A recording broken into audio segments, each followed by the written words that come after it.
देखिए दोस्तों, किशनगंज समदा बस्ती में ओवैसी साहब आया है। देखिए तो देखिए अभी आ गया है।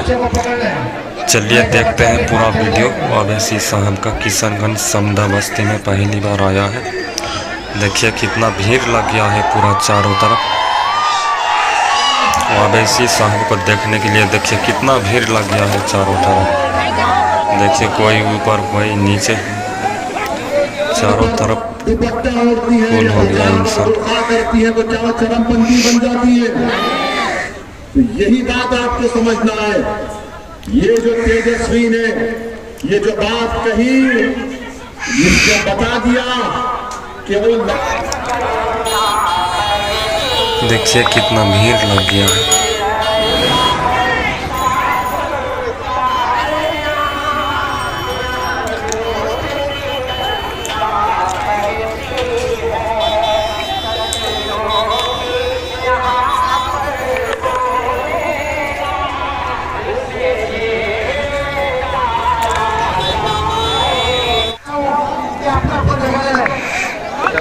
मोबाइल कैमरा देखिए कितना सब कैमरा चालू किए हैं। देखिए आजकल तो सबके पास मोबाइल होता है ना, हर कोई कैमरा चालू कर दिया है।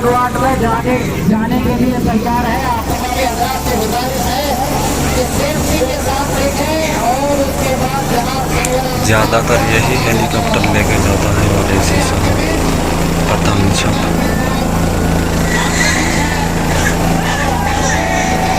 देखिए अभी चल गया है। वीडियो आगे पीछे करके दिखाएंगे पूरा, देखिए तब समझ में आएगा।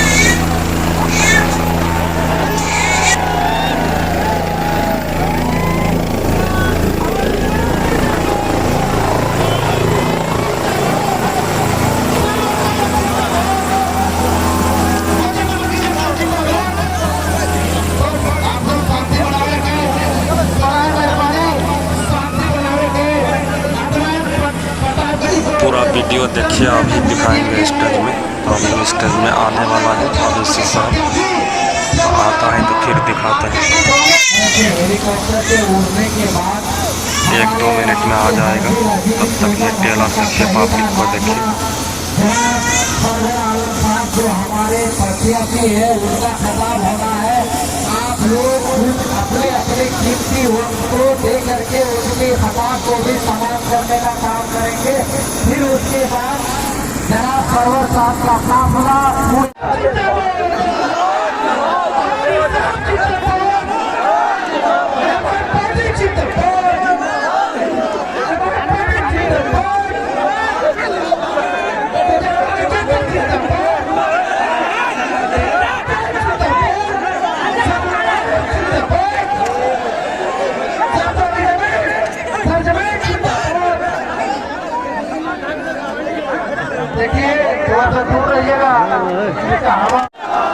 रश्मि जिंदाबाद, सरवर आलम जिंदाबाद, पतन छाप जिंदाबाद, पतन छाप जिंदाबाद।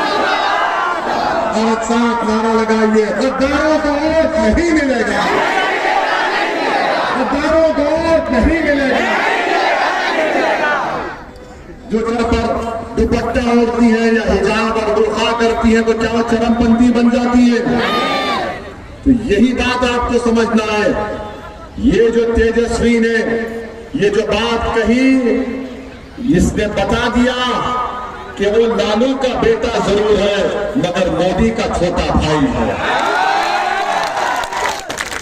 जो जबान से उसने जहर को मिला है, तो मालूम हुआ कि ये अपने जहन में कितना जहर रखता है, ये कितना नफरत रखता है और कितना बुज़दिल है। इसने चरमपंथी ओवैसी को कहकर बता दिया कि डरता है सीमांचल की जनता से, ये डरता है सीमांचल के जनता के इत्तेहाद से। तो मेरे अजीज दोस्तों और बुजुर्गों, हम आपको ये बताने आए हैं कि आप अपने इत्तेहाद को मजबूत रखिए। ये सीमांचल के मान सम्मान की लड़ाई है, ये सीमांचल को इंसाफ दिलाने की लड़ाई है, ये आपकी सियासी क़यादत को बनाने की लड़ाई है। और तेजस्वी चरमपंथी कहकर बता दिया कि जो यादव परिवार है में 14% है, उनको तेजस्वी 36% टिकट देता। और जो 17% बिहार में अल्पसंख्यक समाज मुसलमान है, उनको तेजस्वी चरमपंथी कहता है और टिकट देकर कहता है लॉलीपॉप है, चूसते रहो। तो मेरे अजीज दोस्तों और बुजुर्गों, तेजस्वी ने ओवैसी को चरमपंथी कहकर सारे सीमांचल की जनता की तौहीन की है। हम उम्मीद करते हैं कि 11 तारीख के दिन सीमांचल कोचा दामन की गयूर जनता इसका जवाब देगी कि चरमपंथी बोलने का इल्जाम का जवाब कैसे दिया जाएगा। और वोट के जरिए आपको पतंग चाप पर बटन दबाकर मजलिस इत्तेहादुल मुस्लिमीन के उम्मीदवार गुलाम सरवर को कामयाब करना है। और तेजस्वी और हम यहां पर मुजाहिद से पूछना चाहते हैं, मास्टर साहब ये तो बता दो कि राजद ने मोहम्मद कामरान जो गोविंदपुर नवादा का विधायक था 2020 में 40,000 वोट से जीता, तेजस्वी ने उसका टिकट काट दिया। और किसको टिकट दिया तेजस्वी ने? कौशल यादव को टिकट दिया। ये चरमपंथी नहीं है। फिर तेजस्वी ने गौरा बारम दरभंगा जिले में अपने वालिद लालू प्रसाद यादव के हाथ से बी फॉर्म मिलवाया और वहां पर जाकर वीआईपी पार्टी के मुकेश सहनी के बड़े भाई के लिए बोलता है इसके तो अफजल अली खान से मेरा कोई ताल्लुक नहीं है। ये चरमपंथी नहीं है। अच्छा। और ये मुकेश सहनी जो वीआईपी के अध्यक्ष हैं, जब मीडिया के लोगों ने उनसे पूछा कि आपने एक भी अल्पसंख्यक समाज के मुसलमान को टिकट नहीं दिया, मुकेश सहनी ने कहा कि हम कोई सिनेमा के टिकट नहीं बांट रहे हैं। तो मालूम हुआ सिनेमा के टिकट तो नहीं बांट रहे, मगर 17% अल्पसंख्यक समाज का वोट भी चाहिए और चरमपंथी का झूठा इल्जाम भी लगाएंगे। और सुनो, कोचा दामन की जनता, तेजस्वी का एक युवा अध्यक्ष है, उसका नाम मीरा हैदर है, दिल्ली का युवा अध्यक्ष है, 5.5 साल से जेल में है। कभी तेजस्वी अपनी जबान पर मीरा हैदर का नाम नहीं लाता है। असदुद्दीन ओवैसी पार्लियामेंट के अंदर भारत के कोने कोने में मीरा हैदर और तमाम बच्चों का नाम मैंने अपनी जबान से लिया जो मोदी के काला CAA और UAPA के कानून में उनको गिरफ्तार करके जेल में, तिहाड़ जेल में डाल दिया गया। बताओ तेजस्वी एक चरमपंथी की निशानी नहीं है। और सुनो, तेजस्वी ने दीपक यादव को नरकटियागंज से टिकट दिया। जानते हैं दीपक यादव कौन है?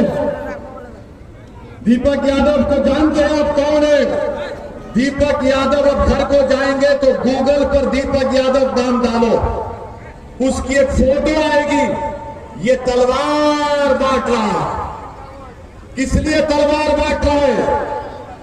बकरी को काटने के लिए तलवार बांट रहा है दीपक यादव। ये विश्व हिंदू परिषद का आदमी, RSS का आदमी, और उसको उसने नरकटियागंज से अपना उम्मीदवार बना है। और चरमपंथी ओवैसी को बोलता है जो भारत के संविधान पर अल्लाह के नाम पर 5 मरतबा हमने हल्फ किया, 5 मरतबा में से 2 मरतबा मुझे बेहतरीन सांसद का अवार्ड दिया गया, 2 मरतबा का विधायक है। क्योंकि मेरे चेहरे पे दाढ़ी है, सर पे टोपी है, मैं चरमपंथी। क्योंकि मैं आप जैसे गरीबों के इंसाफ की लड़ाई लड़ रहा हूं। और सुन लो मेरी बात को, जब तक जिंदा रहूंगा लड़ता रहूंगा इंशाअल्लाह ताला। इसीलिए मैं चरमपंथी, सीमांचल के नौजवानों का पलायन हो जाता है। मैंने अपनी आंखों से देखा, जब गाड़ी में सफर करता हूं सीमांचल में, नमाज पढ़ने के लिए किसी मस्जिद में रुकते हैं तो नमाज पढ़ के वापिस आने के बाद 8 साल से लेकर 13 साल के बच्चे खड़े रहते हैं। एक कोने में हमारी इज्जतदार मां और बहनें और बेटियां खड़ी रहती है और बुजुर्ग खड़े होते हैं। मेरी आंखें तरस जाती नौजवानों को देखने के लिए मालूम होता है कि वो नौजवान कोई हैदराबाद में है, दिल्ली में है, मुंबई में है, पंजाब की खेतों में है, केरल में है, तमिलनाडु में है, मगर सीमांचल में नहीं है। इसीलिए जब उनके हक की बात करता हूं तो हमको चरमपंथी कहा जाता है। मेरे अजीज दोस्तों और बुजुर्गों, नदी कटाव का मसला उठाते हैं तो चरमपंथी, अलीगढ़ मुस्लिम यूनिवर्सिटी का कैंपस क्यों नहीं है तो चरमपंथी, एक तरफ तेजस्वी हमको चरमपंथी बोलता है तो दूसरी तरफ नरेंद्र मोदी सीमांचल की जनता को बदनाम करके कहता है घुसपैठिया यहां पर है। बताओ कोचा दामन की जनता, क्या कोचा दामन में कोई नेपाली बांग्लादेशी दिखता है आपको? तो फिर सीमांचल को बदनाम करने का काम नरेंद्र मोदी भी कर रहे हैं और मोदी का छोटा भाई तेजस्वी भी कर रहा है। इन दोनों में कोई फर्क नहीं है। अभी सत्ता मिली नहीं तो अभी से चरमपंथी, सत्ता मिली नहीं तो दीपक यादव का टिकट दिया जो तलवारें बांटता है, अभी सत्ता मिली नहीं तो अफजल खान का टिकट काट दिया, अभी टिकट सत्ता मिली नहीं तो मोहम्मद कामरान का टिकट काट दिया गोविंदपुर नवादा से। बताओ क्या ऐसा आदमी के उम्मीदवार को आप वोट डालेंगे 11 तारीख को? इसका जवाब मास्टर के पास भी नहीं है। और मास्टर मुजाहिद जेडीयू बीजेपी में थे तो 2014 में ट्रिपल तलाक का कानून बना। बताओ मुझे, इसीलिए वो इसी के सामने एक बच्चा है और वो ये कहता है कि ओवैसी चरमपंथी है। आप बताइए, अगर सीमांचल की लड़ाई लड़ना चरमपंथी है क्या? क्या सीमांचल के नौजवानों के पलायन को रोकने का प्रोग्राम बनाना, सरकार से लड़ना क्या चरमपंथी है क्या? क्या किसी के चेहरे पर दाढ़ी और सर पे टोपी चरमपंथी की निशानी है? तो अगर मस्जिद को जाता है, 5 वक्त की नमाज पढ़ता है, कुरान की तिलावत करता है तो क्या चरमपंथी है?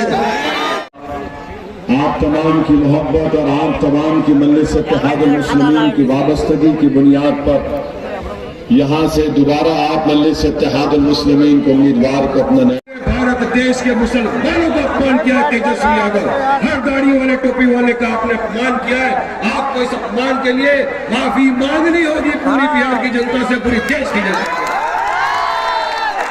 5 टर्म का मेंबर ऑफ पार्लियामेंट, सांसद वतन, सिटिंग एमपी, बैरिस्टर, दुश्मनों की जो आंख में आंख डाल के बात करता है, तथ्य के साथ बात करता है, इंसाफ की बात करता है, उसके लिए आप इस तरह की बात करोगे? आप चरमपंथी बोलोगे? अरे आपको मालूम भी है चरमपंथी का मतलब क्या? आपको लिखना भी आता है? अरे 9वीं फेल तुमको क्या मालूम है क्या होता है धर्म की बात करने वाला इंसान? तुमको क्या मालूम है बैरिस्टर कौन होता है? तुमको क्या मालूम है संसद वतन कौन होता है? तुमको नहीं मालूम, लेकिन ये बिहार की जनता, सीमांचल की जनता 11 नवंबर को तुमको बराबर जवाब देगी, करारा जवाब तुमको मिलेगा। इसीलिए बोल रहा हूँ, हक इंसाफ की लड़ाई अगर लड़ना है, आओ हमारे साथ खाते से खाता मिलाओ।